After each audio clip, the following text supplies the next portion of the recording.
पाठ 1 भाषा और व्याकरण। निशा कक्षा 6 की छात्रा है। उसने अंतर विद्यालयी कहानी लेखन प्रतियोगिता में भाग लिया।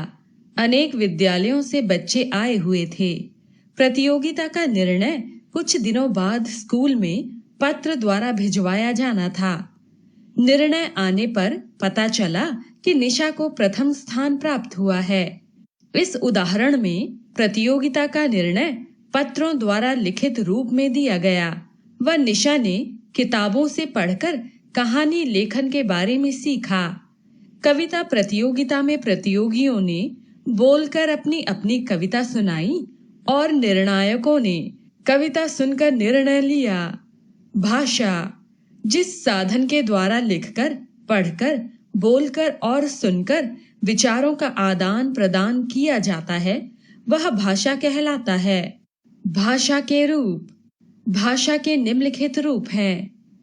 मौखिक भाषा, भाषा के जिस रूप से एक व्यक्ति बोलकर या पढ़कर बात को समझता व किसी दूसरे को समझाता है, उसे मौखिक भाषा कहा जाता है।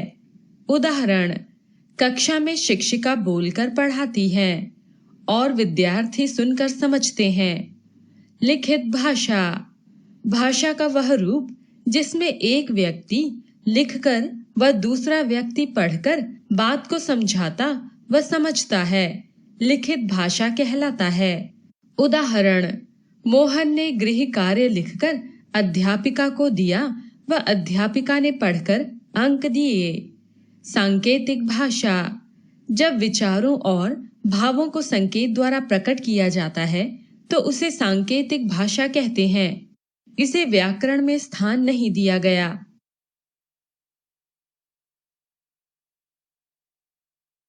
भाषा के रूप। भाषा के निम्नलिखित रूप हैं। मौखिक भाषा, भाषा के जिस रूप से एक व्यक्ति बोलकर या पढ़कर बात को समझता व किसी दूसरे को समझाता है, उसे मौखिक भाषा कहा जाता है। उदाहरण, कक्षा में शिक्षिका बोलकर पढ़ाती है और विद्यार्थी सुनकर समझते हैं। लिखित भाषा, भाषा का वह रूप जिसमें एक व्यक्ति लिखकर व दूसरा व्यक्ति पढ़कर बात को समझाता व समझता है, लिखित भाषा कहलाता है। उदाहरण, मोहन ने गृह कार्य लिखकर अध्यापिका को दिया व अध्यापिका ने पढ़कर अंक दिए।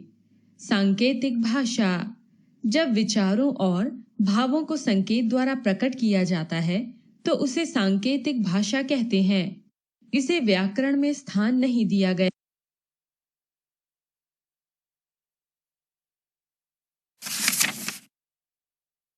मातृभाषा, जो भाषा बच्चे अपने परिवार से सीखते हैं, मातृभाषा कहलाती है। जैसे सिख घर में जन्मे बच्चे की मातृभाषा पंजाबी होती है। मातृभाषा, जन्म के बाद पहली भाषा जो बच्चा सीखता है, मातृभाषा कहलाती है। राष्ट्रभाषा, जिस भाषा का प्रयोग पूरे देश में होता है, राष्ट्रभाषा कहलाती है। भारत में हिंदी को राष्ट्रभाषा की स्वीकृति मिली हुई है। बोली, भाषा का अल्प विकसित रूप जो किसी सीमित जगह में प्रयुक्त किया जाता है, बोली कहलाता है। किसी भी राज्य में अनेक बोलियां बोली जा सकती हैं। साहित्य की रचना बोली में नहीं की जाती। लिपि, मनुष्य ने सबसे पहले बोलने के लिए ध्वनियों का प्रयोग किया। धीरे धीरे इन ध्वनियों को चिन्ह दिए गए, जिन्हें लिपि कहते हैं। लिपि, भाषा की उच्चारित ध्वनियों को लिखित रूप में व्यक्त करने को लिपि कहते हैं। हिंदी की लिपि देवनागरी है। व्याकरण वह शास्त्र है जो भाषा को शुद्धता से बोलना व लिखना सिखाता है। भाषा को शुद्ध रूप में लिखने, बोलने व पढ़ने के लिए व्याकरण की जरूरत होती है। जिस प्रकार वर्णों के सार्थक समूह से शब्द बनते हैं, उसी प्रकार शब्दों के सार्थक समूह से वाक्य और वाक्यों के सार्थक समूह से भाषा का निर्माण होता है। व्याकरण वह शास्त्र है जो भाषा को शुद्धता से बोलना व लिखना सिखाता है। विभिन्न भाषाओं की लिपि हिंदी व संस्कृत, देवनागरी, पंजाबी, गुरमुखी, अंग्रेजी, रोमन, बंगाली, बांग्ला, उर्दू, फारसी, तेलुगु। 14 सितंबर 1949 को भारत की राष्ट्रभाषा हिंदी को मान्यता मिली थी और अब भारत में 22 भाषाओं को मान्यता प्राप्त है। विभिन्न भाषाओं की लिपि हिंदी व संस्कृत, देवनागरी, पंजाबी, गुरमुखी, अंग्रेजी, रोमन, बंगाली, बांग्ला, उर्दू, फारसी, तेलुगु।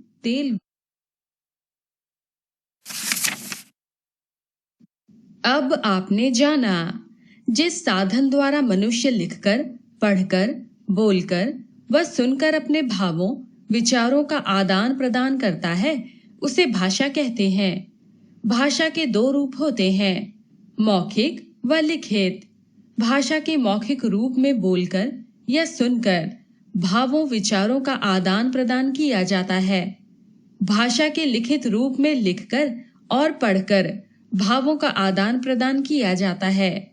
माँ तथा परिवार के अन्य सदस्यों द्वारा बोली जाने वाली जिस भाषा से बच्चे का सबसे पहले परिचय होता है, उसे उसकी मातृभाषा कहते हैं। जो भाषा किसी देश के अधिकतम लोगों द्वारा बोली व समझी जाती है, वही राष्ट्रभाषा कहलाती है। किसी भी भाषा की मौखिक ध्वनियों के लिखने के ढंग को लिपि कहते हैं। हिंदी भाषा की लिपि देवनागरी है। व्याकरण वह शास्त्र है जो भाषा को शुद्धता से बोलना व लिखना सिखाता है। आओ अभ्यास करें। निम्नलिखित में भाषा का कौन सा रूप प्रयोग होता है? सही शब्द चुनकर रिक्त स्थानों को भरिए। सही विकल्प पर सही लगाइए।